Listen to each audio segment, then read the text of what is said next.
नमस्कार मंडळी, कसे आहात सगळेजण. तर वेलकम टू आपला छोटासा मिनी व्लॉग. तर आजच्या लंचमध्ये आम्ही बनवली होती आमच्यासाठी कढी आणि खिचडी आणि त्यावरती प्रियंकाने मस्त अशी तुपाची धार वाढली. हा मग काय जगात भारी जेवण झालं.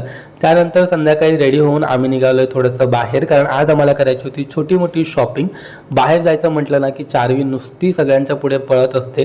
तिची एक्साइटमेंट ना नेक्स्ट लेवलवरती असते, आमच्यापेक्षाही जास्त. सगळ्यात पहिले आम्ही गेलो होतो नर्सरीमध्ये, कारण आज मला आपल्या झाडांसाठी कीटकनाशक घ्यायचं होतं. तिकडे भेटले आपल्याला आपले फॉलोवर्स. भरपूर असं कौतुक ऐकल्यानंतर आम्ही शॉपिंगला लागलो.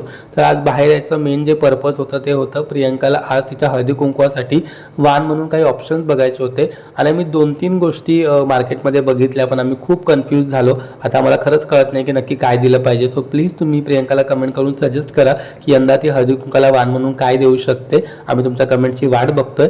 संध्याकाळी येताना चार्वीसाठी घेतली पेस्ट्री. पेस्ट्री तर घेतली खरी, पण घरी आल्यावर त्या पेस्ट्रीची अवस्था बघा काय झाली होती. म्हणजे खाणं कमी आणि चिवडणंच जास्त चालू होतं चार्वीचं. आणि तिने तोंड बघा कसं रंगवून घेतलंय. प्रियंकाला मात्र चार्वीच्या तोंडाकडे बघून समाधान मानावं लागलं, कारण चार्वीने तिला काही पेस्ट्री दिली नाही. संध्याकाळी दोघंच होतो आम्ही जेवायला, त्याच्यामुळे प्रियंकाची फेवरेट अशी शेवयांची खीर बनवली होती आणि भजी आम्ही बाहेरून आणली होती. तर आजचा व्लॉग कसा वाटला हे कमेंट करून नक्की सांगा. आता भेटूया उद्या. Bye bye.